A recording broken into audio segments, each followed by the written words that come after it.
안녕하세요. 아이언페이스입니다. 지난주 진행되었던 미국의 연방시장 공개위원회 FOMC는 0.75% 금리 인상이라는 또 한 번의 자이언트 스텝을 통해서 다시 한번 전 세계 경제에 큰 충격을 안겨주고 있습니다. 특히 8월 이후 경기 침체 전망의 영향으로 상당한 수준의 유가 하락에도 불구하고 미국의 소비자 물가가 여전히 치솟고 있는 기이한 현상이 만들어지고 있습니다. 코비드 기간 동안 너무 많이 풀린 달러 화폐가 부동산 시장으로 침투한 상황이고, 이처럼 급격한 금리 인상은 렌트 비용의 추가 압박으로 작용하면서 유가 하락의 효과가 전혀 인플레이션에 반영이 되지 못하고 있는 것입니다. 오늘은 현재 기축통화국인 미국 정부의 지속되는 금리 인상을 통해서 글로벌 시장의 큰 변화와 미국이 금리 인상을 통해 어떻게 해외로 그들의 인플레이션을 수출하게 되는지의 과정을 통해서 현재의 글로벌 경제와 대한민국 경제 상황에 대한 이야기를 잠시 나누고자 합니다. 또한 이러한 급격한 금리 인상으로 인해서 글로벌 경기 침체의 영향과 우리가 채굴하고 있는 파이 네트워크의 미래를 연결해보고 다시 한번 그 미래 가치를 생각해보고자 합니다.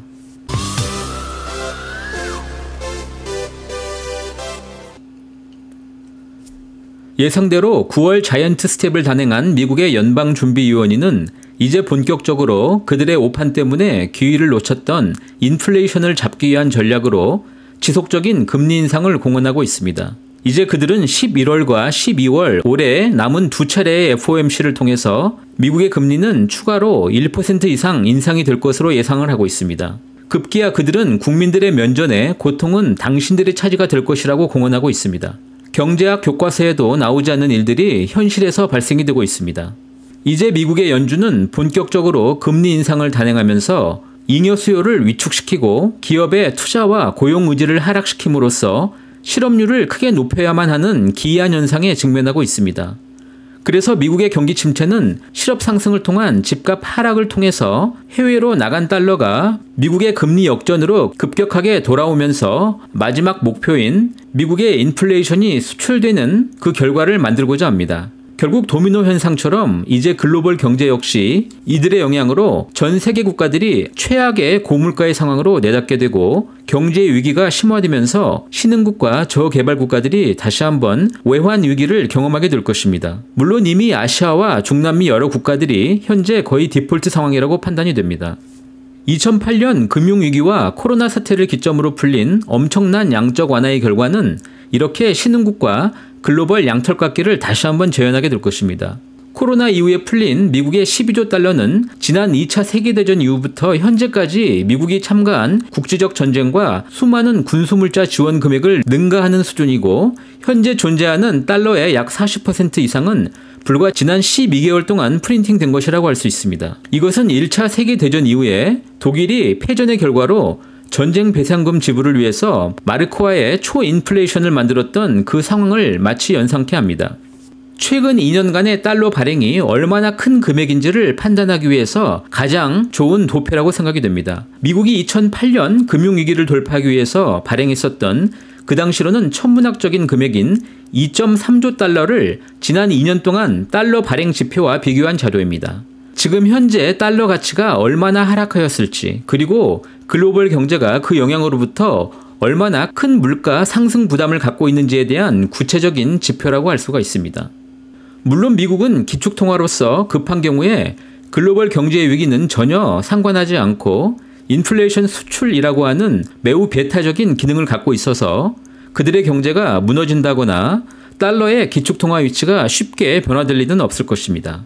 그러나 한 가지, 달러에 대한 믿음이라는 신뢰가 점점 사라지는 것은 분명하고, 이번 글로벌 경제 위기의 끝자락에는 분명 새로운 현상들이 자리하게 될 것이라고 생각하고 있습니다.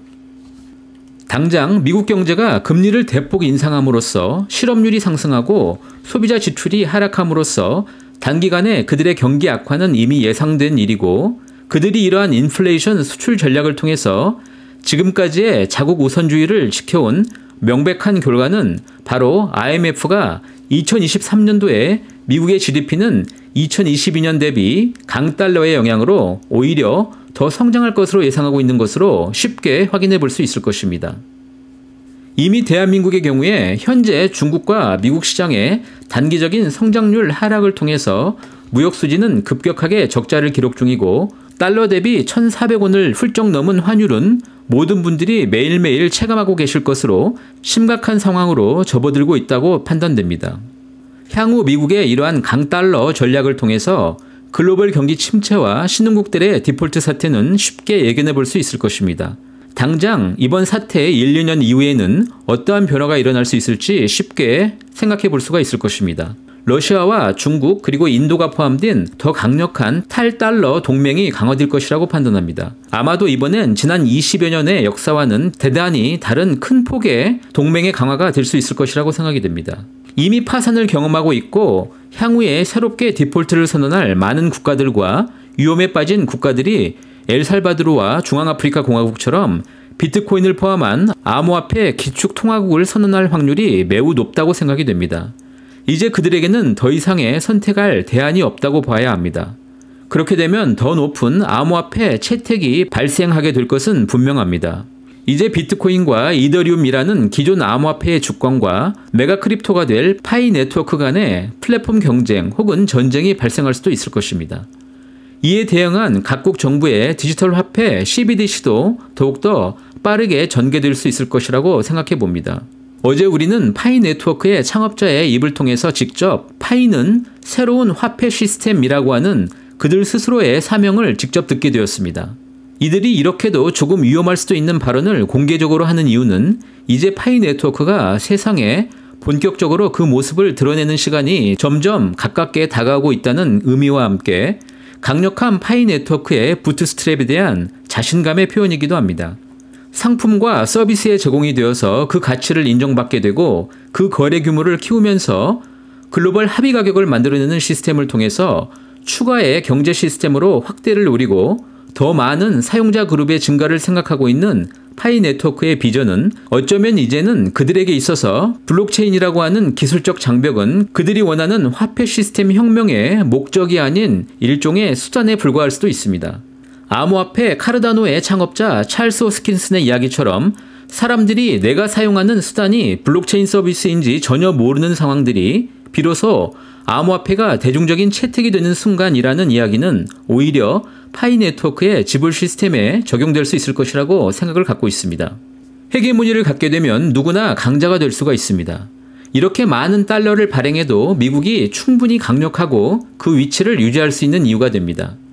더 많은 채택과 더 많은 사용자를 갖는 것은 파이 네트워크가 암호화폐의 강자가 될 수 있는 방법이라고 생각합니다. 파이 네트워크가 심지어 거래소에서 상장하지 않고 환전 시스템만을 통해서 유지된다고 해도 10억 명 이상의 글로벌 사용자 그룹을 가질 수만 있다면 게다가 그 가치는 단순히 디파이나 새로운 이자놀이 수단이 아닌 실질적인 상품과 서비스에 그 가치를 매겨진다면 그럴 확률은 거의 없지만 심지어 1000억 개의 파이가 세상에서 동시에 활용된다고 해도 그 자체의 가치로서 희소성을 갖게 될 것이고 더군다나 채굴 자체의 희소성은 이에 그 가치를 크게 더 증폭시키는 역할을 갖게 됨으로써 더욱더 가장 강력한 인플레이션 해지 통화로 암호화폐의 왕좌를 탈환할 수도 있을 것이라고 생각하고 있습니다.